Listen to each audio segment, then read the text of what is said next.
potentially podcast number 4, but we feel like it could be podcast number 1 because we've only just found out how to use all this equipment. Don't ask. Sort of computer illiterate, really. And so we've kind of worked it out. It now works. Great. Hopefully the sound quality is better. Hopefully you can hear us really well. My name is Ben Molesworth. You might know me from Tasty Classics, and you might not. I'm Wynne Garratt. You won't know me from Tasty Classics. No. What might they know you from? They won't.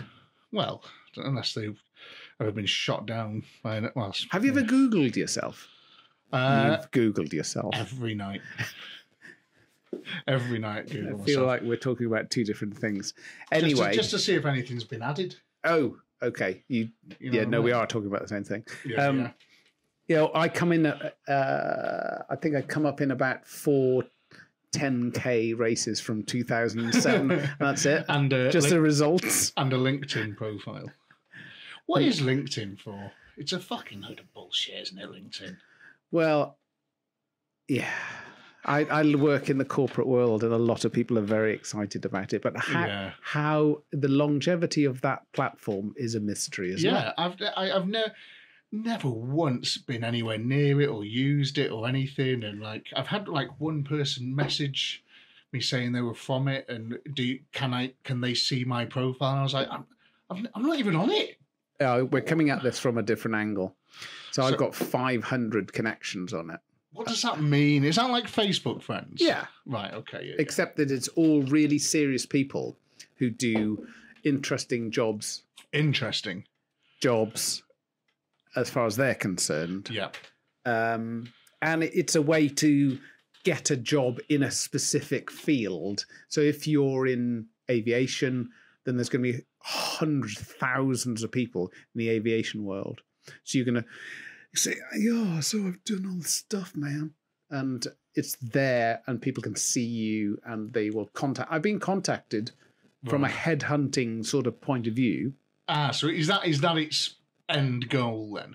I don't think so. I think you have your network of people. Yeah. I'll get my people to talk to your people. I can't. I hate it. It is bullshit, isn't it? It is total bullshit. I don't think it's bullshit. It just doesn't work for me. No. There's a lot. Not my thing either, you know. Slag LinkedIn off all we want, can't we? So this is our sort of first proper one, and it's going well so far, isn't it? But our last ones, we did talk about some great stuff, but I don't know if they're going to make it onto YouTube and Spotify, where this is, because the recording was so bad. I had to send it to quality issues. A Silicon Valley guy in California, didn't we, called Cameron? You say that. Cousin. I was going to say that. That sounds good, doesn't it? It sounds like we've got a bottomless budget. Yeah. He's a cyclist and a car buyer for he was a car buyer, and then he went to work for Apple. Was it Apple or Google doing the automated car driving, which he said was the best gig in the world. So sorry about that noise, by the way. That's a chiller from over there. Let me just have a read this, and I'll tell you what his job entailed. It's pretty cool. The upside sitting on a beanbag, probably. So playing with Lego. Yeah. So the car automation was he would turn up, and they would go, okay, today you're going to this route, blah, blah, blah, blah, blah. And he'd get his notepad, and then he would jump in the driver's seat of a autonomous car for roughly 8 hours with a few stops and things. And then he would go back, and he would get out, and he would go home. And he would give if there was any interesting notes. We said there was never any interesting notes because it never went wrong. So he was sitting there being driven. Yeah, being driven, and it was all just in case, so he could take over just in case something went wrong. It was in its sort of early stages, because I think they do it now, don't That's they? That's amazing. Yeah. But so essentially, what you just sort did of fuck car? All for 8 hours.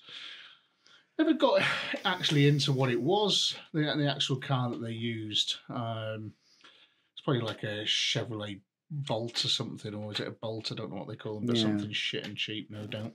in case it crashed. In case it crashed. Yeah. So I went to a conference years ago. I'm talking 10 years ago, and we talked about drones and airplanes flying on their own type stuff, which is the world I live in at the moment. Yeah. And this guy stood up and he said, within the next 5 years, there will be cargo 747s going back and forth across the Atlantic without pilots. There still isn't. There still isn't. I think it's too. So have you seen those shopping? They've just bought them to Timpley as well in the UK, which is mad. And I see people are already fucking about with them. Those things that when you order, they put the food goes in and a little robot brings it to your house on the side of the road. Have you seen those? Yeah. Yeah, and people fuck about with them. Yeah. And that's the problem. They do. Yeah, that's the issue. It's just like, I think there's too many humans that want to see it all go wrong for things like that to work. The man in the machine. Yeah. I think there's no chance you can ever make it work because someone out there wants to push it over. I think it could be same with the 747, isn't it? As soon as it's coming into land when there's no pilot in it, someone just park a car on the runway or something and be like, what's it going to do now? Yeah, but it's true. No one would die. Just briefly, a question I wanted to ask you. I don't know if we covered this in the last one, but I was desperate to ask you is, why don't they, on cargo planes, there's usually only 2 pilots, isn't there, on a cargo plane, I would imagine. And maybe a couple of people, I don't know if they're doing something, but why don't they have ejector seats? Well, first of all, there's so much... Sorry, I shouldn't have laughed. There's no such thing as a stupid question. So something like that. Right. Is there something wrong? No, so I was just going to turn myself up a bit. I don't know if I was... is that better? Maybe. I don't know. Who knows? Is it worse? Or worse. We're talking about... we should get on to that later. Imagine if you're having sex with an optician. And now...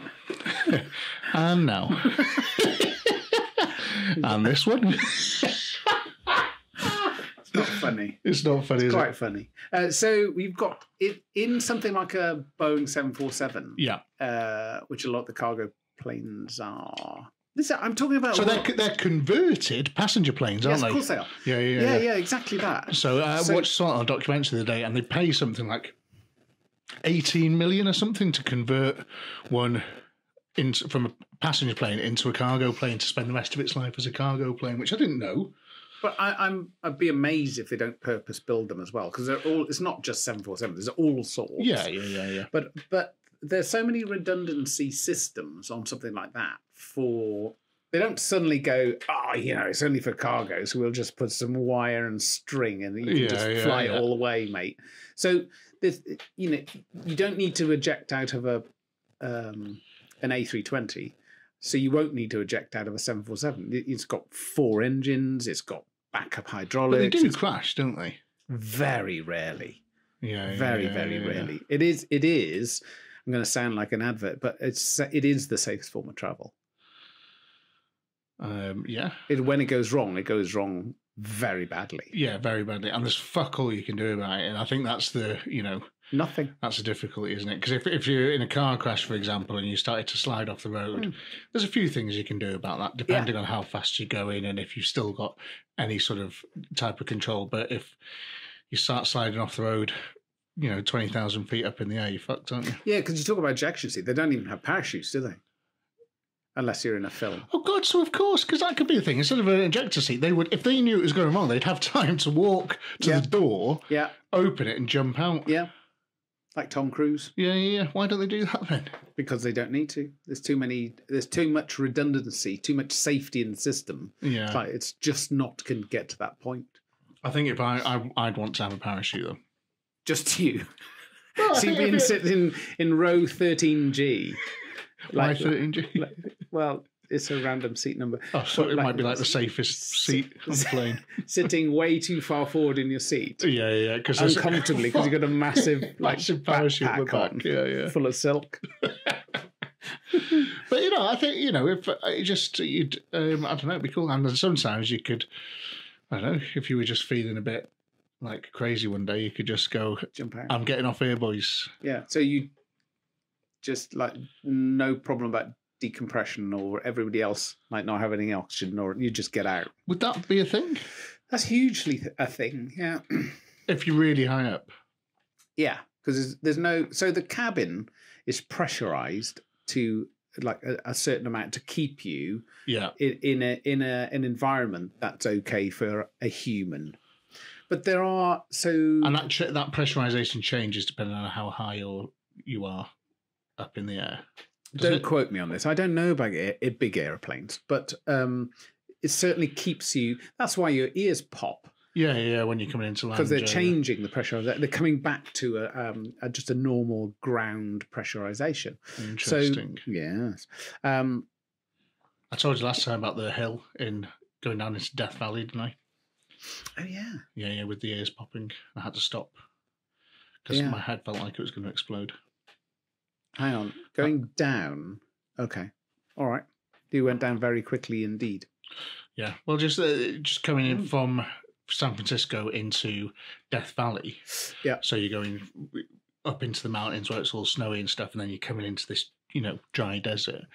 You go. There's one road that is just a massive hill, and I was in this 5-litre Mustang GT. And it was a completely straight road, and I had a full tank of gas. And I just fell to the floor and just wanted to see how fast it could go. 165 miles an hour is the answer. It was great, and but sort of very, very quickly into it, my ears started to pop. Oh yeah, but like in a real painful manner. Sorry about that, cooler again. Real painful manner, and. It was just one of them. Like I sort of had to stop and go, "Fuck! I didn't realise this happens in cars." Well, that's one of the things. So when you're flying a jet, you need to make sure that you haven't got any traces of a cold or anything like that. Ooh, right. Okay. Why is that? You can blow your eardrums. So going up's all right. Yeah. And then coming down is when the pressure starts to build, because right. you've sort of you've decompressed on the way up. Yeah. And then coming back down. You just can't get rid of the pressurization. Normally, it just like holding your nose and blowing doing a Valsalva maneuver. Is that what I've just done then? Yeah. Did your ears pop? Yeah. So that's what's it called? A Valsalva maneuver. Yeah. It sounds like an early 90s dance tune, doesn't it? Valsalva maneuver. Yeah. So that's a good test. So if you couldn't clear your ears on the ground, you wouldn't go flying.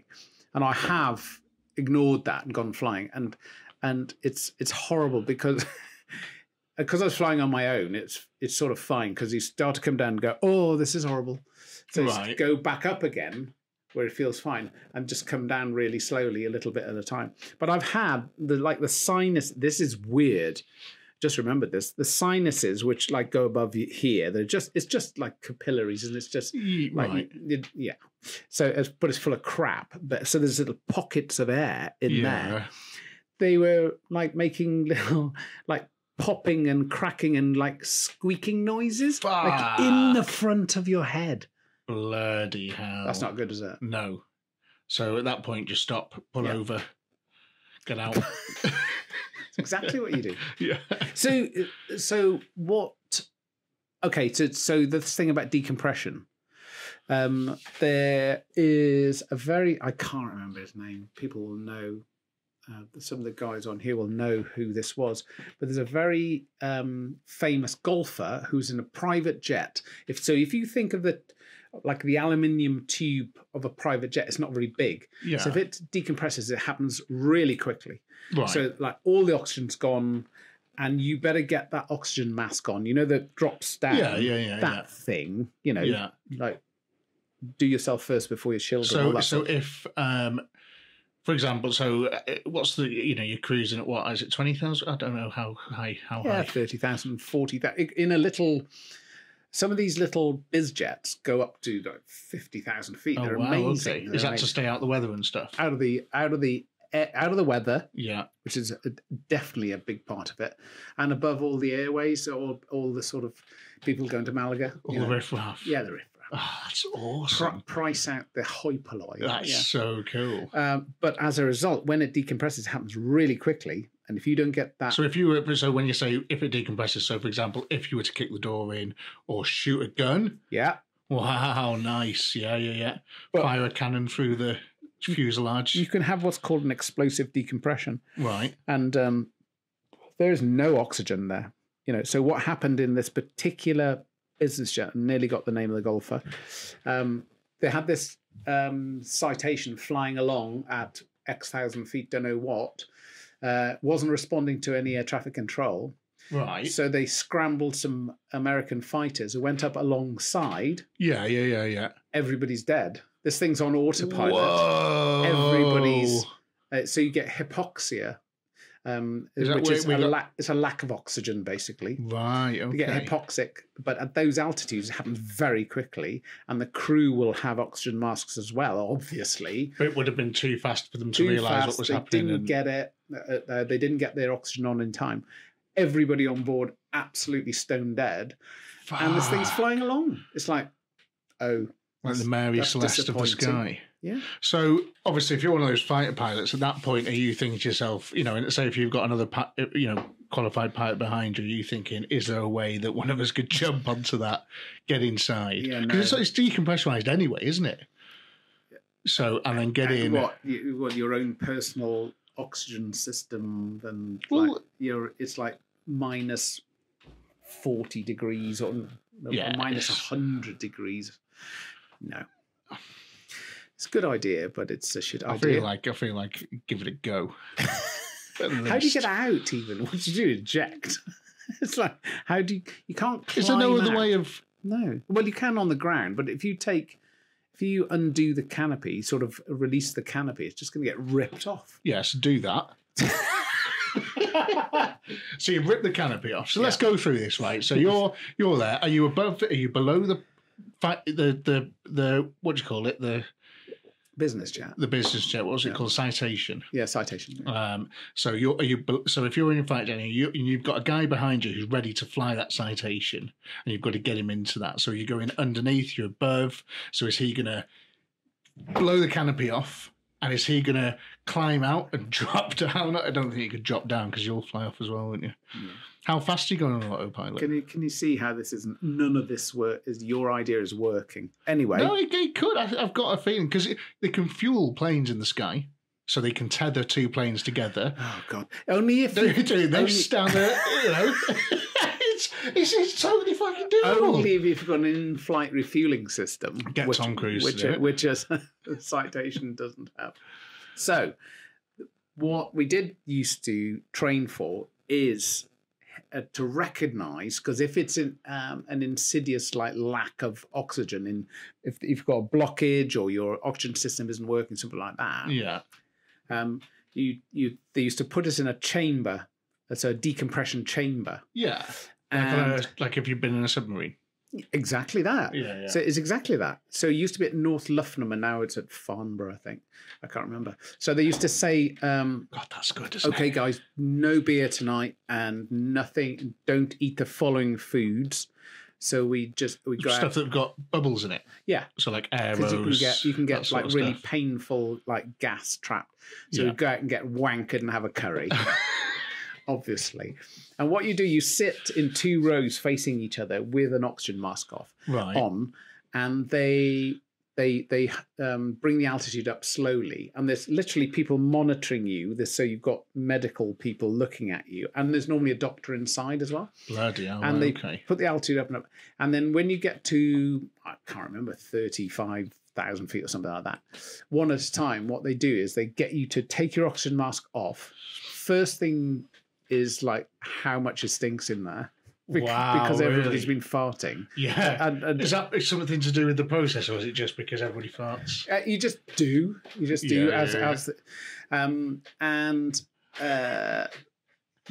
The idea is to identify your hypoxia symptoms. So everybody's different, and you normally have two.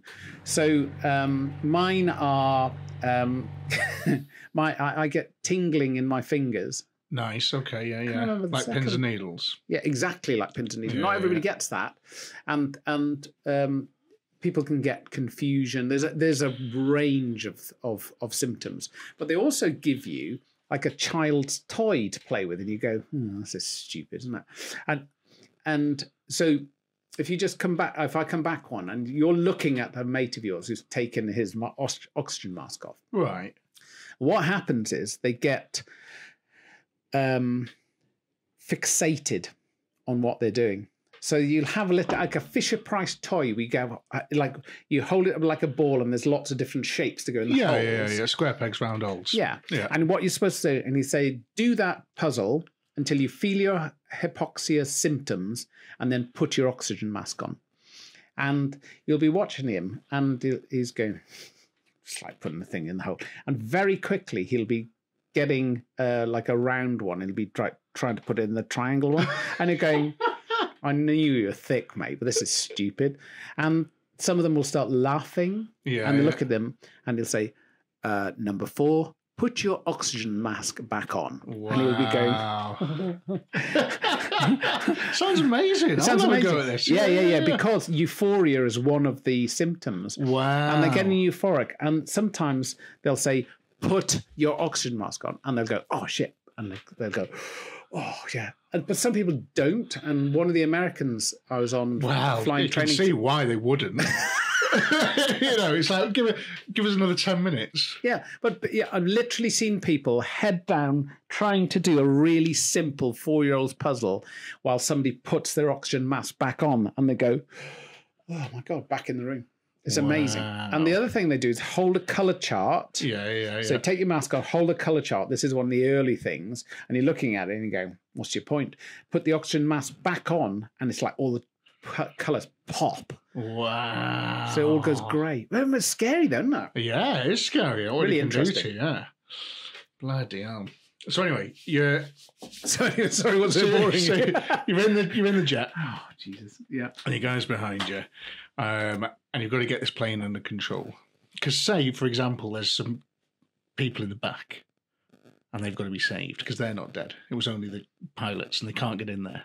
So you've got to get into that cabin. So, think about this. How are you doing it? You're not. So say you're at 30,000, but not say 50,000. Say you're at 30,000 feet. So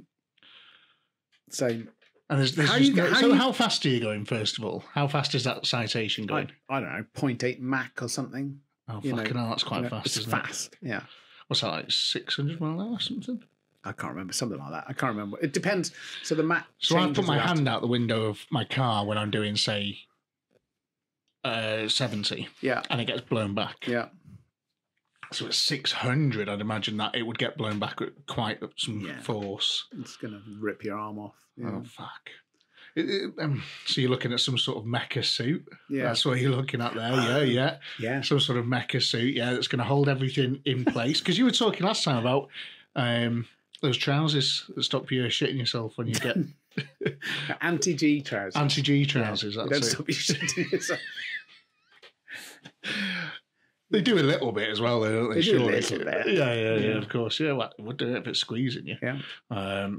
So, yeah, something like that, I'm thinking. And then you rope down, big magnet on the end. Magnet sticks to the nose of the thing. Perfect. Fuck, this is easy. Scale down that. Yeah. Kick the window in Yeah. of the cabin. Because the pressurizer is equal on both sides anyway, isn't it? Because the pressure's gone. Yeah, that's fine now, yeah. So, dead easy. Kick the window in. You jump in, wipe the glass off the seats. I like your level of detail. Yeah. And then, so at that point, you've brought with you in your backpack a sheet of Perspex and some No More Nails. And hopefully a lot of oxygen for you. Oh, yeah. So you, oh, no. Well, I was sorry. That was a given that you were wearing an oxygen tank and thing. Yeah. Full diving gear. And so you then... So you climb in and you put your Perspex and your No More Nails on there, so your window's back to spec. Perfect. Done. And then you just take over and fly it and land it safely and save all those people. I think it could work. I think you're being pessimistic about it. You could probably set up a company based on this. See if anybody... You'd have to get up there and get to the plane as well, but I think you could, couldn't you? Right, so there's a question for you. Do you know this answer? So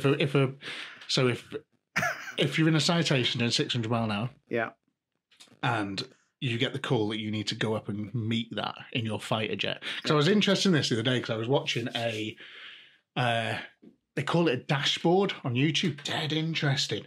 So it's a dashboard of the 9/11 attacks. And it was 5 hours long, this video. I didn't watch it all. I was just skipped through bits of it to see sort of what the time was. But it's everything that happens in a big dashboard. So it's like, it's got cameras focused on the Twin Towers. It's got cameras on the Pentagon. It's got all the real life 9/11 phone calls, everything. And the news is playing. So it's got the normal American TV that keeps changing channel. Hang on, so where was this?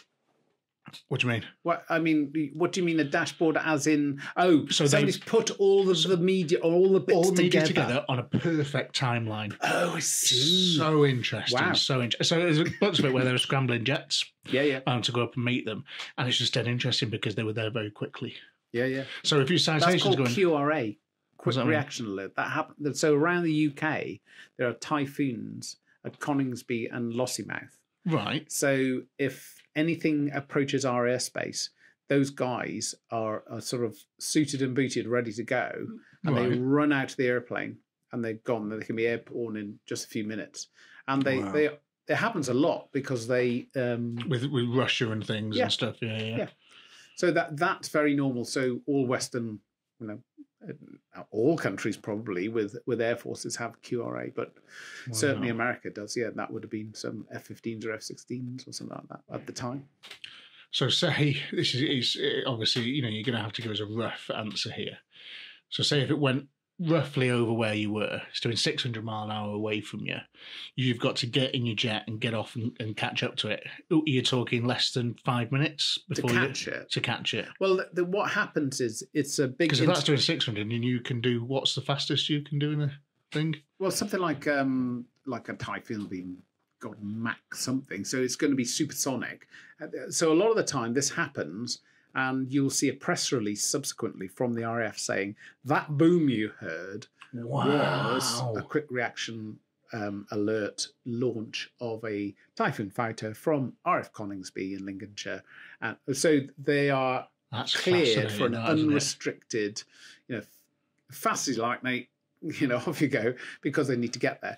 And they also are guided to it by...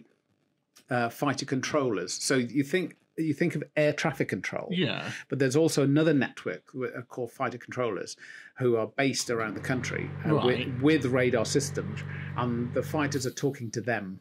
So they launch a fighter and they'll say, take up heading of such and such and such, and the guys will blast off and intercept it. And they normally, it's called a vis ID. They visually identify what it is. They say, yes, it's a Russian Bear, which is a huge bomber thing, and they do it all the time. They just come as close as they can possibly come to the edge of our airspace, and they wave to you. They literally, I've never done this, but there are lots of things on YouTube. You'll see a Typhoon, and literally there'll be a guy in the little bubble window of the Bear just waving. They know they've caused that to happen. Fucking hell, that's so interesting, isn't it? Yeah. So, but again, is it how fast is it? It's not going to take you half an hour to catch up to this thing, is it? Or is it? It depends where it is, but our airspace isn't that big. The UK is tiny, isn't it? Yeah. So say if it's roughly gone over where you are. Anyway. I don't know is the answer, but it won't be long. Within 10 minutes or 15 minutes, they'll be there. It's so interesting. So you have got a chance to do all the stuff that I was saying. Right. That's what I was thinking. Yes. Is it, am I going to be able to do this? Because I could be the guy. Because I'd done quite a lot of Flight Simulator. My first experience of flying a plane was Flight Simulator 98. Right. Yeah. So obviously quite a while. I've been in the skies for quite a while now. All over it. So in the event that they say, unfortunately, the crew on your airplane are incapacitated, I would punch the ceiling. My hand would be going up that fast. Is there anybody? I'll do it. Is there anybody who's done Flight Simulator Microsoft FS98? And you go, yes, it's my chance. Absolutely, I don't know you, so I'd have you. I'd phone you, and I'd be like, "Wynne, it's finally happened." Yeah, and he'd be like, "Oh fucking hell, you getting married?" I'll be like, "No, I'm on my way to Malaga," and all the crew are dead. Yeah. Yeah. So Bizarrely, all of the people covered in tattoos are fine. Nothing wrong with tattoos. no. Other bodily markings are available. So Yeah. so yeah, that's what so I'd phone you. There's absolutely no point phoning me because. Oh no, but I wouldn't be phoning you for advice. I'd be phoning you just to let you know what was you going wouldn't on. Need advice, would you? No, of course I wouldn't. I've been on since Flight Simulator '98. That's about 20 odd years, you know. Serious. Have you seen some of these latest driving simulators with all of the motion and the wraparound screens? Yeah, seen them. I've played on quite a few. Have you? Yeah. Well, but don't like the F1 drivers actually have a very good feel for their times on a specific track based on their time in the sim now, don't they? Absolutely, yeah. I mean, they're using the best gear you can get. You know, you're talking things like you've got very powerful motors on your steering wheel. It's not just like a normal little PlayStation one. It's got, you know, it's a big Fanatec thing or something with huge motors on it to give you like the most amazing force feedback. And they have all sorts of they're called like bum shakers and things, and they're just big bassy speakers that don't make any noise, and they just vibrate you at different sort of points around you and stuff, like to make it feel like if you go over a curb, you feel like you've gone over a curb, which is brilliant. So what have you had to go on? So I've done quite a few, but I went to one of my. I have to get the exact thing up. I might put a picture up of it if I can find it. No, it's not. It's in it. If you want to see it, look on the Amiga video on Tasty Classics. The video where I went around the Nürburgring and I went to the Nürburgring Museum. Watch that video because I go on the sim thing there, and I got out of everybody that's done it, 5th. Out of everybody who's done it, everybody that's done it Mate, in that car on the Nürburgring, which it was, it was a GT3 Mercedes, and then the AMG, and yeah, just around the that's Nürburgring. really impressive. I was fucking right, but seriously, I love all that. So I've been doing thousands of laps on it. So I've got one at home, all that sort of gear, like so. And I don't. If you put me in a GT3 racing car Mercedes one and said go off around the ring, first of all, you can't pause it. Yeah, there is can't that. Reset it. Yeah, so I would probably not be going as fast. Yeah, but like in that, so it was probably, I think I got 5th on something like my 5th or 6th lap. So I've done quite a few warm-up laps, and each lap is a good sort of, 7 minutes or something like that, 6 minutes. And then, it's a long track, isn't it? Very long track, 6 I love minutes. it. So that's 7 minutes, I can't remember, because it had the actual Nürburgring circuit as well. But anyway, I can't remember, but watch the video because it's fucking brilliant. And I did really well, and I was really pleased with myself. Yeah, you should and then be. The man came up at the end and he was like, "Oh, you do pretty good, man." Where's he from? Hungary. But yeah, it was great. Loved that. That's very cool. But I really want to go on one of those proper flight simulators, that the pilots actually practice on before they go up and fly a real one. Yeah. I would love to have a go on one of those. But maybe I'd love to have a go on one without instruction and maybe be put into that scenario, because that's I feel like it's not just mine. I feel like if you're listening to this, let us know in the comments if you think you would put your hand up straight away as well and say, I could fucking fly this plane. They are good, So the Hawk T-Mark 1 sim, and that's by far not the most advanced at all. It's incredible. And so I've flown helicopter sims with full motion. So you're the ones who walk in on this on That's the legs. what I want to do. Yeah. But the Hawk T-Mark 1 sim that we flew at RF Valley didn't have motion. But what's amazing was it was in a complete bowl, like a 360 bowl. Right. And sometimes we'd get people who'd come in and they could stand alongside, stand on the side of the cockpit, if you like, and watch you flying. And you tell them to hang on, and they go, "What do I need to hang on for? It doesn't move." But the visual input to your brain is so strong. Like if you whack the stick over, they just go, because your brain's saying, it's going right really fast, so I need to go the other way. So, incredible. Wow. Really good. Really good. I'd love to. That could be a good like experience day if someone, you could pay to, and so a pilot will set it up to be like on your way to Malaga, big 737 or something, and then like they just get out. Yeah. And they're like, you crack on, and then maybe get someone on the radio. And you'd be explaining to you what you're seeing, but I know it all anyway, of course. When I was flying the Puma helicopter, I'd love to do it with a helicopter. I think I'd be fucked with a helicopter, mind. Yeah, well, tail rotor failure is the really tricky one. But anyway, so the thing about the only Puma helicopter simulator was in Stavanger in Norway, which is good. Yeah. And when we got there, it wasn't anything like what we flew. It was a super Puma, completely different cockpit, like comfy armrests, all the instrumentation was different, and I never got why we had to go there.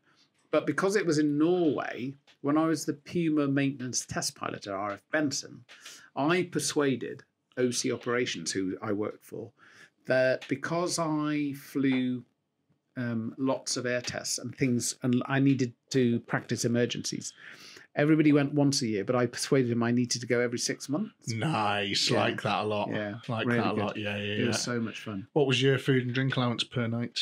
I can't remember how much, but it was more than enough. Yeah. And the other thing was the simulator instructors, the Norwegian guys were so cool. But the thing, alcohol is incredibly expensive in Norway. Right, yeah. So you pitch up, and on day one, you give them a bottle of whiskey, which you got in Heathrow Airport, which was worth, like, God knows how much to them, like 80 quid or something. Wow. You go, there you go, present. So from there on in, if you got hungover and didn't come in, they'd give you a score sheet anyway. Yeah, so brilliant. Or you didn't make it in, they go, oh, you don't look so good. Maybe back to the hotel, try tomorrow. Yeah, I love that. So that used to, because they're Norwegian. Oh, right, sorry. I thought it was in Wales you were talking about that, yeah. So that used to happen a lot, that people used to go out. So then, subsequently, the RAF thought they'd put a proper simulator, a proper Puma simulator at RAF Benson, along with a Chinook one and... Nice. God, a Chinook simulator would be amazing. That'd be so cool. So a new OC Operations came in, so I managed to persuade him. Whilst the other guys go once a year, I didn't need to. I only need to go every 2 years because I had so many emergencies of my own. Yeah, I didn't need to go because now it was there, wasn't it? Of so course, I didn't want to go to that. Yeah. Because it's not in Norway. It's not in Norway. No. Norway's amazing. I'd like to go to Norway. I've been to Iceland, but I've never been to Norway. Same thing, isn't it? Well, it's literally not. Roughly. Cold and everybody talks a little bit weird, but they all speak English. So that's in Iceland, don't they do this crazy off-roading? Yeah, I've seen that. So I think I've seen it on a Top Gear. Yeah, they're fucking mental, absolutely mental. But it's very Americanized over there. So they have a lot of these big American Jeeps, American cars, and American trucks and stuff. And I thought it was amazing. When I went over there, it wasn't what I expected. And the food was very American as well. It was all burgers and chips and steaks and stuff. Yeah. What? That's cool. I loved it. So talking about that, then talking about wacky motorsports, because you look at America. So I lived in Texas for a while. Yeah, and so they have things like drag boat racing. Yeah, it's like the super dangerous. Pulling. Yeah, tractor pulling's amazing, isn't it? But is there a wacky motorsport that you'd love to do that isn't your normal car racing? There's one banger racing track in the UK that is on YouTube anyway. There might be others, but there's one that I watch on YouTube, and they do car jumping. What? Car jumping. So banger racing track, and in the middle of the banger racing track, there is this straightaway, and it goes to a fucking... That's very American. Influenced. And a huge ramp, and then a row of loads of cars parked sideways, and then just a big concrete slab. And the idea is that you bring whatever you want that's fucked, and so you can have a go. Absolutely, yeah. You've obviously probably got to sign some sort of bit of paper. But I think you probably have a waiver involved there. Yeah, but I've seen it's the most fun to watch. So there's guys tipping up in so they've got their helmets on and that, and they're just jumping into their 52 plate Transit. And then all of a sudden, boom, off this ramp, and you're just watching this transit fly through the air. Are they giving it like full beans? Oh, full fucking beans. And it hits the ground. Hang on a minute. Well, then, do they like beef up the... Have they got a 5-point harness or anything? I think they might tape up the airbag. But that's it, you know. And they've probably got like, actually no, I don't think they'd bother putting a racing seat in it. I think they just probably go as they are. And there's some of them are amazing. Some of them do cartwheels, so that it'll fly, but it'll no roll cage. No. Why would you bother?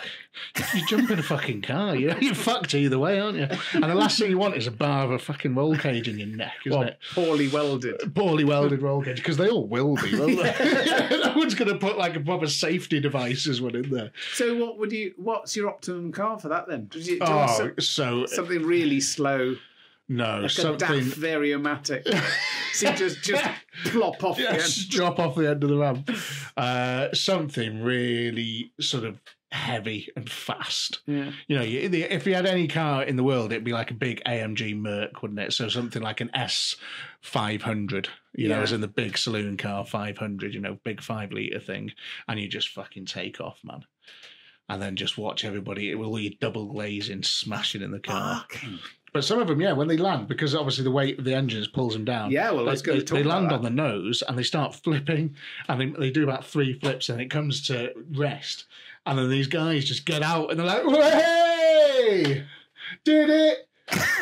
and the crowd goes fucking mental. And this is only like in the UK somewhere, like, and it's just brilliant. And then there's some guys that do it. I saw a guy do it in like a Corsa C, a Vauxhall Corsa, you know, like the sort of early 2000s, late 90s one, and he jumped it and it fucking flew over all of the cars. Yeah, dead fast, flew all over the cars. Must have been a 1.6 at least.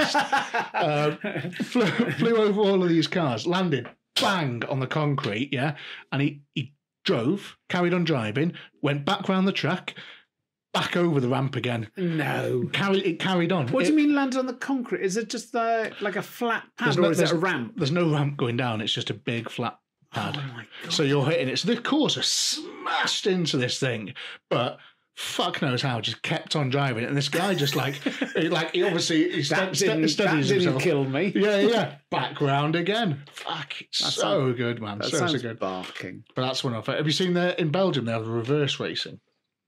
Oh, well, they're literally reversing. Yeah, so all the cars have to reverse. It's genius, isn't it? Very Belgian. Very Belgian. Very they Belgian. like their motorsport. They do. They like a lot of things, don't they? They're not very good at any of it, but they do like it. Well, so Max Verstappen actually is fucking dominating, isn't he? So he's shut Dutch. up about that, yeah. He's Dutch. Same thing, isn't it? No, it's not the same thing. Belgians are Dutch, aren't they? No. Well, so Belgians are Belgians. Where are Dutch from? Holland. Oh, what? And you're telling me that's different to Belgium? Absolutely, yes. I've driven through both and I haven't noticed when I've left one and entered the other. Remember the tulips and clogs and things, and then Belgium and chocolate and things? It is different. Not much, though, is it? It's like us going from England to Wales, isn't it? Or England to Scotland. Yeah, well, when you get into Wales, it's just beautiful, isn't it? No. It is. It's not, because you're having to do 20 mile an hour, so you're spending the whole time staring at your fucking miles per hour But you know gauge. that's not right, don't you? It's not. You don't cross the Welsh border, then it's 20. It's only through towns and villages. No, it's wherever it was a 30. Yeah, well, there's not many of those. That's enough, It's a good idea. Enough to piss you. What? It's a good idea. It's going You're off your to head. save about You're mad. 10,000 lives in the next Is 20 it years. fuck? What? Come on, Is then. it fuck? Come on. How could you quantify that? Because you'd have to wait 10 or 20 years first of all for the data, Yeah. and then go, oh, sorry, we were wrong. Oh, great, well, we've just lost, so much fucking stuff because of it. Everybody's dead and old because they've had to go so slow everywhere. But you can still... Okay, so there was a protest around the A55 of Wales Yeah, where you can go 70, yeah, and the protests were they were driving 20 on the inside lane. yeah. Explain that to me.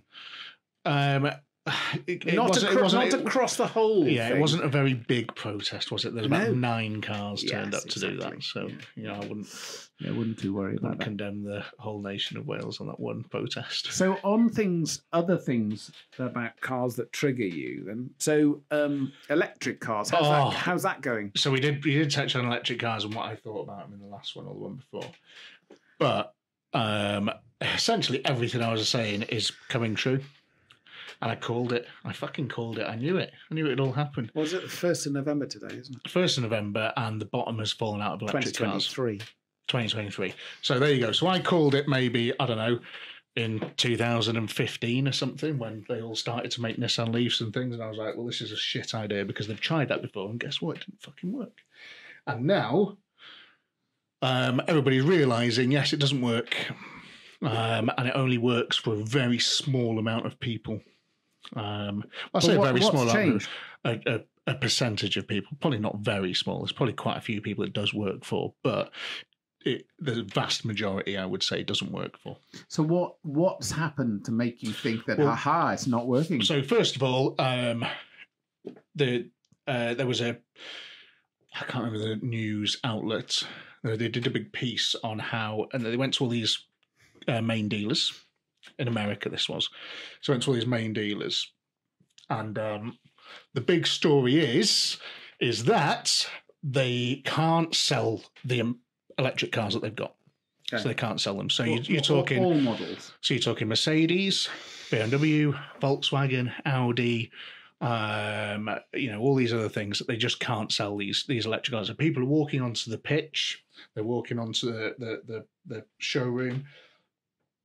And they are not buying the electric cars. You used to sell cars, didn't you? Yeah, I did for 7 years. On and off. For Volkswagen. Well, sometimes you couldn't sell them. Yeah. Sometimes I was too pissed. Sometimes I was just pissed enough. But yeah, so essentially, they went onto these big lots. And so say it was a Mercedes dealership, and they were like, so what's happened? And he says, well, the problem is that nobody actually wants any of those electric cars. And the other problem is that we are being forced to manufacture them and supply them, and they are now sat on my forecourt, and I only have a certain amount of time before I have to pay for these things. So that's leading us to discount them quite heavily, and it's leading us to try and push people into them. People just don't want them. So everybody that's coming in isn't buying them. So they have all these big electric things that they're selling, maybe 30 ICE cars, internal combustion engine cars, and 1 electric car. So it's really, really dropped from the point of maybe 2 or 3 years ago where they were absolutely rocketing really, really fast up, and electric car, oh my God, everybody's buying these bloody things. But what it was the classic sort of, they call them first adopters or whatever, and they were really getting in there, and they were buying these things, and it was a sort of artificial, artificial trend. Okay. So their theory behind it, so this isn't my theory, although I do agree with it, but it's a theory I'd like to share. Let me just put that pint down. Is that, right, bear with me on this, okay? Could potentially ruffle a few feathers. So like you're bothered. Yeah, like I'm bothered. So electric cars are so the people that are buying these things are techie. So they're quite tech-driven individuals. They're quite all people who are genuinely worried about the environment and the fact we're all going to burn to death. I wouldn't necessarily say that was the sole motivation for a lot of people. I would say it's people who are think they're quite cool. Think they're quite cool, and they are quite tech-driven, and they want the latest thing. They want something different to internal combustion engine cars. They like the idea of an electric vehicle, like the idea of electric motors powering it, and all this sort of stuff. Because really fast. Yeah, because that's what their their laptop runs off batteries. They want their car to run off batteries as well. So that's the sort of person. And then you mix in the fact that they might be slightly maybe left of centre in their political views, and therefore they are more likely to be sort of driven by climate change hysteria, and they're sort of they're putting the two together. And the reason I say I'm putting this type of person together that is buying these electric cars is because the techie people are the ones that are, they're going to be on social media. So their jobs might involve tech and therefore doing things online and all this sort of stuff. And online is where, up until very recently, the biggest voice on there was the climate change is going to kill the world, which it isn't going to kill the world. Like, it's just, it's just everything's, we need to adapt to what's happening, and we need to try and stop using fossil fuels as much as we are, but, not stop using fossil fuels, but just try and develop other things and all this sort of stuff to make it better. Well, I agree to disagree on that, but go on. Yeah, well, you can't stop using fossil fuels, can you? Well, you can. Well, you can't. You need other fuels. Everybody will die if you do, but you need other fuels. So you're right. Yeah. People will die. Well, they will. You stop using fossil fuels, everybody dies. Well, you can't do it tomorrow. Exactly. So you've got to have a plan. Yeah. But we need to do it pretty quickly. Yeah, but what we need to do pretty quickly is make people more comfortable.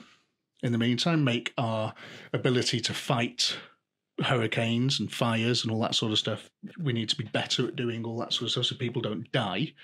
That's the sort of thing that needs to happen, because we're not going to solve it overnight. We need to develop other things, and the overnight solution for a lot of people. That's quite positive to me, because you're acknowledging that, because people say there is a difference between weather and climate change, isn't there? People say, "Oh, see, it was really cold the other day, so it's not happening." It's fucking raining again. It's raining again. So much for that. Yeah, God, it was climate and weather. It was so hot yesterday. Different things. So all the stats are there to show we need to do something. We need to do something, absolutely. But the knee-jerk reaction of the electric car sort of thing, and the reality behind it is that electric cars aren't that good for the environment in terms of the fact that we're not running them off purely, carbon neutral sort of electricity plants. So and the way they're manufactured and all this sort of stuff, and the fact that the most environmentally friendly thing you can do is to just hang on to your old car, providing it's not. I knew that. That's why I'm doing it.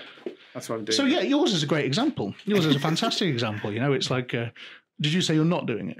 Yeah, I was sarcastically saying, yeah, that's why I've got a 10-year-old car that I've had from new. But you're the most environmentally friendly there. Someone who changes a car every 2 years and has now decided to buy a Tesla, they're very bad for the environment. What about those kind of people? A Tesla truck that just doesn't work. Like, it's just not a thing. Well, it can work to transport a few things a very short distance, but yeah, great, yeah, fantastic. What a small standard lamp. Yeah. Well done. Toilet rolls. So what is the solution then? Sorry, have you finished? Your rant? It's not. I'm just saying this is the theory of what's happened, right? Okay. So you've got your early adopters. Yeah. And they're quite techie people. Yeah. As we say, these are the people that have, bought these electric cars, and they like to think that maybe they are being very environmentally friendly and all this sort of stuff. I do believe that. Yeah, absolutely. I think they maybe mean well. I'm not sure. I think they want to show that they are better than other people. When what they could be doing is, instead of buying, I've just spent £60,000 on this Audi e-tron, I'm better than you, they should be just buying a 2014 Ford Fiesta. Yeah, but they're not going to do that, are they? Yeah, exactly. But if they were really, really just interested in the environment, yes, then that's what they would do. If they were purely interested in the environment, that's what they would do, because that's much more environmentally friendly than building this massive Audi and paying £60,000 for it to. And then running it off a coal or a gas powered electricity. But anyway, that's not it. But anyway, so this is what's happened. So, but there's not loads of these people in the UK. There's not loads of these people, but we think there's loads of them because they're techie. They're on the social medias. So these guys are online. So they're getting their words across all the time, whereas most people who maybe, so my family, for example, there's only 2 people in my, quite large family that I would say are quite online. The rest of us are, 3 if you include me. But again, I'm only online with Tasty Classics and this. I'm not my personal life. I don't have an account that's called Ben Molesworth or anything, it's just Tasty Classics. So the rest of my family aren't. Molesworth. And they just get on with life, and they have their cars and they do these things and all this sort of stuff. But yeah, all the voices you hear about are these people that have bought all these cars. So anyway, what I'm saying is there isn't many of those people in the UK. They're quite a small percentage, and yet they're quite. You hear about it all because they're the ones that have online. But now they've bought all their electric cars. There's nobody else left to buy these electric cars. So what's happening is these cars are sat on the forecourt, which comes back to this, I called it ages ago thing. So the Teslas, I don't know the exact figures in the UK because this was all off America. So I'm going to give a rough figures based on what the American thing was. 3 years ago, the Tesla Model S or whatever it is was £60,000. Now, Elon Musk can't sell them quick enough. They're selling absolutely loads, but he's building them at an astronomical rate. And he's now having to drop the price down to 40 grand to sell one. So it's never been cheaper to buy a Tesla. You can go and buy a Tesla, and with all the government's benefit in kind for companies and all this sort of stuff, it's super cheap to go and buy a Tesla. Yeah. But because of that, he's dropped the price so much, it's had a couple of massive knock-on effects. So the stock price of Tesla has taken a bit of a beating. Elon Musk's net worth taken a bit of a beating because of it. A lot of people have seen that, oh shit, maybe he hasn't got an ICE alternative here. He's only building these electric cars, and he's got quite a big company. So that's why he's trying to diverse into lorries and all this sort of stuff. But they're all electric, though, aren't they? Yeah. But what I'm saying, so that's why he's trying to build other electric things that don't work. So, not yet, anyway. But they might work, and at least it's good because he's leading technology and he's doing all that sort of stuff, and he's a developer and things. So I've got loads of time for that. I don't dislike Teslas at all. I just sort of think that I think they're very cool at what they do, but they're not the solution that a lot of people say they are. The solution is your 2014 Ford Fiesta, isn't it? Well, no, it's not. We need something going forward that is a proper solution.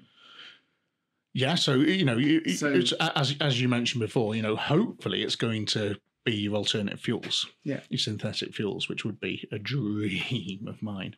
Yeah, and there's Toyota's doing really well at the moment with like ammonia fuels and all this sort of stuff, which is very, very cool. That surely that's the solution then, isn't it? If you're not going to go all in for the electric car infrastructure, which doesn't seem to be there, does it? So that's another thing with the infrastructure is with the electric cars are out there now. So I obviously live near Waitrose. You say obviously. Obviously, but only because you know. not because I prefer to shop there. Clearly, it wouldn't be near a Morrison's. No, because... so obviously you live where... It ruins me financially to live near Waitrose. Yeah, I know. For a bottle of orange juice, it's like £3. They're so pissed, honestly. They're so fucking pissed in Waitrose. It's incredible. But anyway... They have 6 electric charging points that I have to walk past every time I go in there, right? Yeah. And they're always full. And they're always full of cars fairly north of your, sort of 60, 70,000 pounds. Some of them well up there, not many Nissan Leafs. But there is the odd one. But anyway, so the infrastructure is always full. There has been occasions where I've noted 3 or 4 other electric cars waiting to use these charging points. Because I think they're one of the only ones in Chester that have fast. I don't know. Anyway, so the infrastructure is not massively there, and that's hurting the new car sales massively as well. The new electric car sales massively because people are now getting to the 3-year relationship with their electric car or the 2-year relationship with their electric car where they're looking at changing because a lot of people do the 3-year PCP cycle. Yeah, and they've got to that stage now, and the news is that people are going back to ICE. People are going back to internal. Yeah, absolutely. What about hybrid? Hybrid, yeah, it's a lot of hybrids are just ICE cars. That's what you've got to sort of, it's like they will run on fuel. there you go. You know what I mean? They're absolutely fantastic. But like there's an Audi that calls itself a hybrid that's the entire battery is the size of a drill battery. Oh, really? It's hilarious. But they have to do that to meet these certain regulations. It's just fucking hilarious. But anyway, so essentially, these things now, the arse has dropped out of them, which I said it would. The used cars aren't being sold. So a guy bought his Tesla for 60 grand 3 years ago. He now can't sell it for 20,000, you know, and he's dropping. And he's not done crazy miles in it, it's, you know, fairly decent miles. Just nobody wants to buy them because it's so attractive to buy a brand new one. Yeah. Why would you buy a second-hand one? You'd be mad to buy a second-hand one. You just buy the brand new one. It costs you less to buy the brand new one, you know? And why are you going to buy one where it might burst into flames or the battery runs out every 10 minutes, you know? Fast, though, aren't they? Fast. Spin cycle, washing machine, spin cycle. Yeah, great. It's you can cook a steak really fast in the microwave, but nobody wants it. Nobody wants that steak. You know? But if it's faster than a McLaren and a Lamborghini, then you know it's like. Have you seen those videos? Yeah, but it literally is like by a long way. Yeah, but you're talking about what about the sort of Nürburgring times and stuff like that, and the fact that when you take your McLaren to the Nürburgring, you might do 20 laps in a weekend. On the low end, 20 laps on the low end. Right. There's some people that take the McLarens over there and won't stop lapping all weekend and will, use their £3,000 season ticket and do 150, 200 laps. Wow. Tesla battery runs out after 2 laps. Yeah, after good old park. Yeah, but even then, probably 10 laps. It's just they're just shit, aren't they? They're fast. They're just it's like great. You can accelerate really fast. Keep doing it. Yeah. Oh, look, let's go on a motorway. Oh, no, you don't like motorways. Well, you have to, because that's where all the charging points are. Yeah, that's it, isn't it? And that's where you're going to stay while I carry on into the sunset. But yeah, so just to summarise what I was saying, sorry, I have ranted on a little bit about electric cars. No, surely not. I do this every day. But yeah, so the arse is dropping out and then people are realising that the infrastructure is not there, the cars aren't that great, the companies now can't shift, and Rishi Sunak pushed back on the date of going all electric. I think hybrids are going to be where we sort of head to, and then fingers crossed synthetic fuels cross that bridge. Toyota's doing some serious hard work, Porsche's doing some serious hard work. Was it Porsche that said we are not ever making Ferrari. An electric car? No. We will always make a petrol car. Is what I say. Yeah, we'll always make a petrol, even if it's a hybrid. Oh, okay. But which is fine. Hybrids are cool. I say hybrids are cool and not. Hybrids are shit as well. You've got a battery to carry around. Well, yeah, it's just a pointless addition to everything. It's like the touring cars I was talking about, the blue light that flashes on the side, and the rally cars that now sound wank. Because they're hybrids. Fucking hell, great. I saw a guy recently. A very good motocross rider who's been racing an electric motocross bike. He's been doing very well, actually. Yeah, that's cool, isn't it? That'll work. Yeah. A lot of children do motocross as well, don't they? No, it's great, but this is what I say. No, I'm obviously only joking with stuff like that. But all of it? No, just children. Well, I do motocross bikes. I meant like the little dinky electric ones, a stabiliser. But no, so there is. These work for a lot of people. Electric cars work for a lot of people, and they're a good thing. If you have a driveway or a parking space with a charging spot. Yeah. They're about £1,500, aren't they, those personal chargers? Yeah, I mean, I think when the new cars, when electric cars were sort of really going for it, maybe 2018, 2019, there were government schemes where you would only have to pay £250 and you would get a fast charger put in at your home, which was fantastic. Again, so if you've got that option, and say, for example, if your entire driving involved you going to work and back and occasionally to a friend's house or occasionally to this, occasionally to that, then they work for you completely, and you should, well, if that's the case. But you told me the other day you were going to. Sorry. Can I go to the loo? Yeah, of course. I thought you were saying you're that person. No. Of course, because you were going to Swindon the other day, so it'd take you 2 hours longer, wouldn't it? Well, it's 5 hours longer, 6 hours longer. Right, I'll pause it.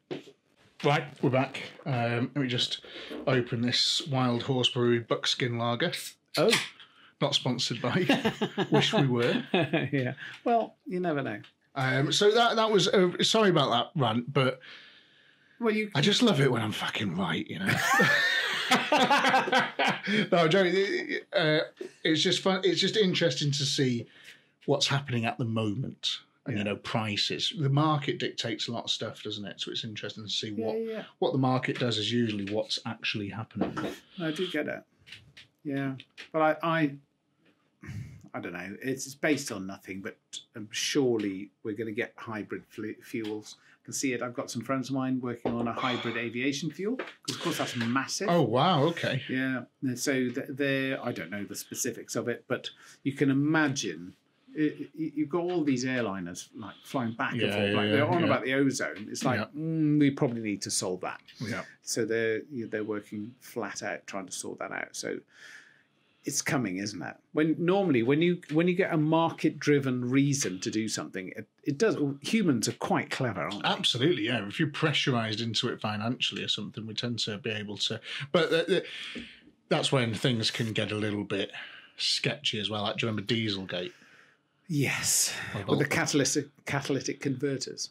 Well, when Volkswagen... Is that not what it is? No, they trained the ECUs to run differently when cars were being tested. So it wasn't the cats then?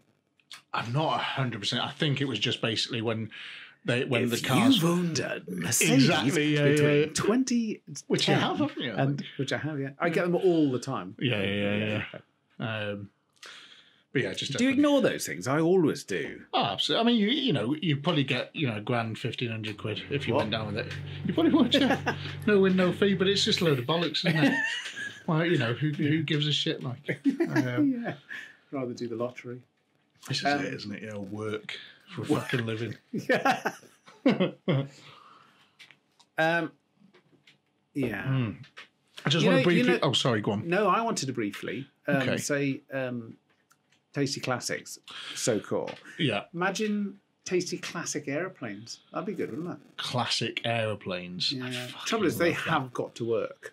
Classic aeroplanes can get very expensive as well, can't they? To get them up in the air. There's a couple of guys on YouTube that I've watched that try and go and start old aeroplanes.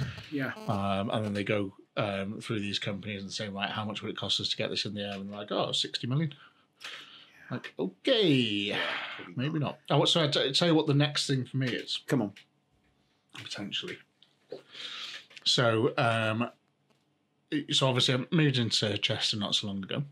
So in a few years, because obviously I've met this incredibly gorgeous woman. This man. Sorry, it was a woman. Woman this time, brilliant. She's amazing, and she's a fantastic chef. Which is great because I love food. Right.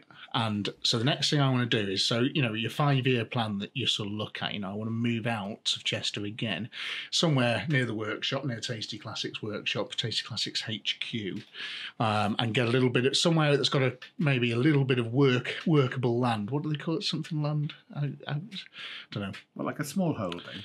Kind of like a small holding. And I want to grow the veg for her restaurant, and I'm going to do a separate YouTube channel for it called Tasty Farm. Are you going to wear dungarees? Yeah, fucking right, I'll wear dungarees. Are you going to have a Massey Ferguson? Yes. So one of the old grey ones? Well, essentially, a lot of the reason behind it is because of the equipment that I'll have to learn and buy, because that's all I'm interested in. But no, I like to go to some meetings and stuff as well, but that's the next thing for me. So maybe in 5 years' time, Tasty Farm. Yeah. Which I think would be quite fun. You love Clarkson, don't you? Well, he's such an arse, and you love him. I do love him because he's done a farm as well. Oh, has he? He stole the idea off me, of course. But yeah, he's done a farm, and it's fucking brilliant. And it's season 3 is coming out soon. I won't be watching that. Why don't you I'd rather put white hot needles in my eyes because he's an arse. He's ace. I'll tell you what I don't like about him. Go on. So if you take a car, it can be anything. It can be a Renault Clio. Yeah. And he'll do a test on it and he'll say it's completely rubbish. He won't there's nothing like that. This is good, but that's not good. It'll be like, it's the worst car ever. I can't. And then he'll take another car. He'll like when the Range Rover. This is the best car in the world. There's nothing like. It's the hyperbole I can't stand. Yeah, no, and you know that I know it's an act. I Yeah, know. yeah. I know. Otherwise, if you go, well, this bit's really good, but that's not. Well, that's not fifth quite gear, good. isn't it? You Yeah. know, if you know, Which I much prefer. absolutely, yeah. It's gone though. Isn't it? Yeah, it's gone. But I mean, I won't. Anyway. I won't defend him because I think we spent 3 hours on that last time. Yeah, let's not do that. So anyway, tractor, have you ever driven a tractor? So one of my biggest regrets in life is that so far, at the age of 36, I've never driven a tractor. I've stood on the side of inside the cab while one's being driven. I've never ever driven one, and it kills me. I've never, well, I have kind of flown a plane as well, like that Cessna little experience thing that over Carnarvon Castle I was telling you about, which I might not have even been flying it. You might have just told me, the stick might have not been connected to anything, but it probably was. Yeah, it felt like it was. But like, there's a lot of things that I need to drive in my life. Do you know what? So something that I've always done since I was first went on holiday after I passed my driving test when I was like 17, 18, is one of the goals I have in life is to drive a car in as many different countries as I can. Oh, that's called going around the world, isn't it? But I only want to hire a car and drive it there. Oh, hire a car. Yeah. So drive a. Yeah, so just essentially wherever I go. So when I went to Iceland, I hired a fucking Dacia Logan estate or something and drove halfway around. Not all the way around, halfway around up to Akureyri at the top. Okay. Which was amazing. I nearly crashed it several times in the snow. So you're talking about getting onto mainland Europe. Well, I suppose start in the UK, Eurotunnel, and then go, right, how many countries can I do? Yeah. So I think clearly we've already established Belgium and Holland are the same place. So that's one. No. Well, it's two when it comes to writing a list. But yeah, there's loads. But but all over the world, I'd love to drive stuff. Yeah. It'd be great. That'd be cool. That's something that I've always been interested in. But I've always wanted to drive a tractor as well. And I think that would be good. But that's 5 years away. Have you seen the size of them now? Oh, that's a question I've got. Have you looked at the... So why... I think I probably know the answer to this, but you're the car guy. Okay, thank you. Why have cars got so much bigger? So if you take a classic Mini from 1960, which I sold my Mini the other day as well. Which Did sold. You? Yeah, Has it it sold. gone? Yeah. Not gone yet, but the auction ended on it. Wow, got decent money for it. Of course, guy who bought. amazing. Yeah, it's amazing. And the guy who bought it is a very nice guy by the sounds of it as well. Apparently, he wants to take it to that place where you can jump over a load of cars. Imagine. Fucking, I'd be devastated. It took me about 3 weeks to do just the roof. So why have cars got... I mean, it's amazing. I saw a Triumph Dolomite Sprint. Nice, yeah. Love them. Checkmate. Yeah. And I could not believe how small it was. Yeah, absolutely, it's just tiny. Tiny thing. Why does that happen? Do you know? Well, yeah, absolutely, yeah. So, and do you know what's interesting? You know where the parking spaces outside mine? You see how small they are? Because they've been there for 30, 40, 50 years. And it's like they don't fit the car in, because they're tiny. F250. Well, no, yeah. But just any normal modern car. Yeah. But yeah, so safety is the biggest thing. That's the biggest reason that they've got bigger. Does it have to be big to be safe? Because of stuff like Volvo probably fucked the job for everyone initially by introducing SIPs, side impact protection system, which was essentially just big bars in the door. And then everybody started to go, oh, well, we can do this all around the car, and we can do this, and we can do this, and then we can put airbags in the bonnet that make the bonnet flip up, and, all this mad shit. And it all takes space.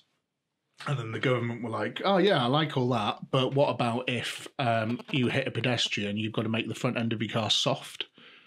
And I'm like, because we used to just have, metal bumpers, chrome bumpers and all this sort of stuff, and, very and briefly angled. Big rubber ones. Yeah. All very angled, it was all fantastic, but very, if you got hit in the knees or one of those, it was going to smart a bit, wasn't it? So, so now they're like, if you hit a pedestrian, you've got to try and, when you're designing your car, try and make it a bit nicer, and try and make it a bit less. When you less say bad for them. soft, yeah. Are we talking about the ability of it to crumple? So if you hit another car, yeah. So that's the idea. So you can make your so it absorbs the energy. Yeah, so not for pedestrians now. So pedestrians, obviously, that they're sort of by the by, but the interior safety. So in the actual the cell where you sit, if you make a massive crumple zone, you absorb so much of the energy of that impact. In that by the time it gets to where your legs are, a lot of it's gone. So there's cars that I've seen so many of these crash test things where you can be doing 80 mile an hour into a stone wall and the interior cabin's still in one shape. The integrity is still there, which is fascinating. But it has ruined everything. I mean, you look at the Golf GTI. Oh, I say it's ruined everything. It's probably made everything a million times better, hasn't it? But like Golf GTI, the original one, you compare one of those to the other ones now, and the weight of them is a massive thing and stuff. So it's purely in a driver's perspective. Golf GTI, a fantastic example of that. Because of all the electronics on it and all the stability controls and stuff, they're so easy to drive. They're so... Oh, sorry, mate. Could you just plug that... plug in there for the laptop? Oh. I thought you'd done it earlier. Sorry, mate. I thought you'd done it earlier. See what you did there. What were we saying then? Yeah, Golf G. Yeah, so... yeah, the old ones, a lot of fun, a lot of slidey, a lot of wheel spinning, they were great. But the new ones are so easy to drive fast. That's why when you go to Nürburgring, there's like, another BMW. Yeah, and another Golf. These Golfs that plague the Nürburgring. It's sort of the same as like Seat Leons and all this sort of stuff. These front wheel drive heroes. They're sort of they've got that much gear going on. It keeps you on the road. And so obviously I used to sell new Volkswagens. I used to get them as company cars. I've driven all the new GTIs whenever they come out, and I've seen the progression in 4 marks of them, of how they've got better. And the moment that I knew new cars are fucking boring was unless you're in a BMW or Mercedes, and when you can completely switch everything off. But in Volkswagen, you can't completely switch everything off, which is okay. I didn't know that. You can't, because they know better than you. But Mercedes, BMWs, and Jaguars, I think you can turn everything off on a Jaguar, which is fucking brilliant. Well done.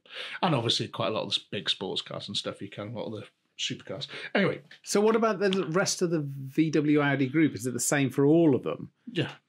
Okay. So Bentley. So Audi, you can't switch it all off. Skoda. Yeah. Oh, okay. So handbrake turns are out the window because it detects that you're in a slide and it'll slam on all the brakes. Okay. Fucking nightmare. But they've got rid of the handbrake anyway, so it's only on some of the older ones, and it just like the ESP kicks in and it's fucking bullshit. But so it should detect that before the slide, someone's yanked the handbrake up. Then it's like, I'll let you go. It should come out on a light on the dashboard with a little man with a cowboy's hat on. Yeah, that would be fucking brilliant. Yeah, wouldn't it? God, we should be in the design team. But yeah, so I was travelling on this very, very dark road, tarmac road, going very fast in a brand new, and it would have been a Mark 7 Golf GTI. What year was that? I'm going to guess 2013. Okay. So they've got a lot worse now. I've driven a couple since, but this was the first time that I knew that it was all going so wrong for people like me, but so right in terms of... People with less driving ability? No, because I haven't got driving ability. Okay. People with less... like people who care more about not crashing. Yes, I think is the thing. Yeah. People who would like to arrive safely. Whereas if I arrive at all on the side of the car in a ball of flames, fucking great. Going sideways like. But anyway, so I'm going along this road in this Golf GTI, and when they put loose chippings down on a road and you have to lay the road yourself by driving over it. Have you seen those? Yeah. Fuck's that and all it tells about? you to slow down, though. Yeah, it does. Oh, several signs tell me to slow down. But... do you know what? I've always thought that's got to be the worst way to do that. So they basically put tar down, yeah, then have loads of grit on top of it. Yeah. But the loose grit on top of it, stays there for 2 weeks. Yeah. That can't be the best way to do that. No, it's like the cheapest, shittest way of doing anything. Is it? Yeah, but also, I very think, true. the fastest as well. So Yeah. these roads that they need to reopen, I think they do that. But anyway, they did this. I saw a few signs and I was like, don't, whatever. And driving along, going really fast, and it was like a 60-mile-an-hour B road, so not a particularly straight road. Quite a few corners. So it's an Anglesey. No, it was by Macclesfield. Interestingly, Yeah. So I hit this stuff, and you can hear it fucking sandblasting the bottom of your car. Yeah. But I didn't care because it was a company car. That's why you should never buy company cars. Yeah, never yeah. buy, I've got this X demonstrator. It was owned by the manager. It wasn't. It was ragged by about 50 different salesmen. But yeah, so I hit this gravel, and there was a corner immediately there. And I was going well too fast for the corner. If it was a completely tarmacked dry thing, I'd have been able to take the corner, fire it. Because I was on this stuff, the car just went into this big sideways slide towards like the hedge and the ditch and the field. And I was like, fucking hell, I haven't crashed a car in a while, so it's, about time we'd done this again. But before I'd even finished thinking that, the dashboard lit up like Blackpool illuminations, and it was on off, bing, bing, bing, bing, bing, bing, bing, bing, bing, all over the dashboard, all these different signs, everything. And I was not in control of this car. So this was the first car that I ever managed to drive from Altrincham to Llandudno without pressing the pedals. So it had loads of tech in this car. Yeah. So it was going bing, bing, bing, bing, and it was pinch braking. It was doing all sorts of mad shit. It was limiting the power. It wasn't letting you do anything. The steering, it was it had the computer controlled steering and stuff, and it wouldn't let you do certain things. Really, really hard if you wanted to really do it. It wouldn't let you. So bing, bing, bing, bing, and it just slowed me right down before I got anywhere near the ditch, and I just carried on driving. Wow. Like nothing had happened. And if I was in any other car, apart from one that had similar sort of equipment, I'd have crashed. I'd have properly crashed. And this thing just sorted it out all in its head. Because as soon as I went into a little bit of a slide, bing, bing, bing, bing, bing, bing, bing, bing, bing, and that was it. Brrr, just loads of noises, everything rumbling. And then I'm fucking... That's amazing. Yeah, but fucking hell. There's a flying equivalent. So when probably F-16s came in, they're all fly-by-wire. In fact, the stick is on the side. Oh, right, okay. So it limits the amount of G you can pull. Yes. Because you're going to overstress the airplane. Yeah. But there have been times in the past, and I'm pretty sure it was a Buccaneer, the guy had run out of talent and was pointing at the sea. So just like full backsticked it, because it does that or, die. Yeah, of course. And it pulled like a ridiculous amount of G and just kissed the surface of the sea and got away with it. And they come back and they just wrote the airplane off because it had pulled so much G. Wow. And like put in the corner with the wings like this, because it pulled so much G. Whereas... What, it physically bent the wings? Physically wrote it off, because you have a thing called fatigue index. So every time you pull G on an airplane, it has a counter. So if you pull 2G, then it clicks up a couple. If you pull 6G more, if you pull 8G, it goes... so it knows how much you fatigued the metal. Yeah, you've used a lot of the life of that airframe. Wow. And do all planes have that? Well, all the fighter jet type airplanes certainly do. Wow. I'd be amazed if airliners don't. So if you go through very turbulent air, it would record you're using up the life of that airframe to the point where you can check it and go, no, it's fine. But it's had a deep major servicing, and they've checked the spar and all that sort of stuff. So the main structure of it is fine, but it's basically saying you've probably fucked this thing now, and you can't fly it anymore. So the point is, some of these modern fighters, and I don't know about the really 5th, 6th generation things, but there was a point at which as soon as you got fly-by-wire, it just won't let you. And there's a point at which it's like, well, don't take me out of the loop. I might want to do that. Yeah. So but that was a very similar thing with the car, isn't it? Although you would have been in the ditch. Yeah, but at the same time, there might not have been a ditch there. And I might have been trying to put the car into a fun power slide to sort of get out the other side of it and all this kind of cool stuff. Oh, I think maybe Ford as well. I think Ford allows you to switch it all off. Oh, camera's just gone. Let me just change that battery. There we go, back on. So yeah, Ford, I think Ford do because of the Ford Focus RS, but that also has drift mode, which is also a little bit shit. It's cool, but it's like, just fucking just do it. It's still electronic. It's like it all boils down to putting speakers underneath the car where the exhaust is that blast out engine noises. I hate that. Yeah, it's all the same sort of thing. It's just electronics in cars. I don't like that. They were better before, man. They weren't better before. They're obviously better now. So driving your Mini, which is sadly gone now, but down a B road versus there must be some cars still out there that would be really good fun to drive down a B road. Modern cars. But the thing is, you will never ever get that feeling of the Mini again. Doesn't matter what you've got. Oh well, maybe if you've got something like one of the new Minis, but it would then have to be completely stripped out of all of its weight. You'd have to have the bare seats that I've got in the Mini. You'd have to have all your door cards taken out, so it's much thinner and all this sort of stuff. And it'd have to be much lower, and the noise would have to be there, and all this sort of stuff. So you could do it if you heavily modify that car, but there is no car that's going to give anywhere near that level of driving experience. What about things that are specifically built to do that, like track data, like Atoms and they can all fuck off. Caterhams, Lotus 7s. That's what they're for, isn't it? To actually fill that need. Yeah, I haven't got roofs, so have they? Well, why do you need a roof?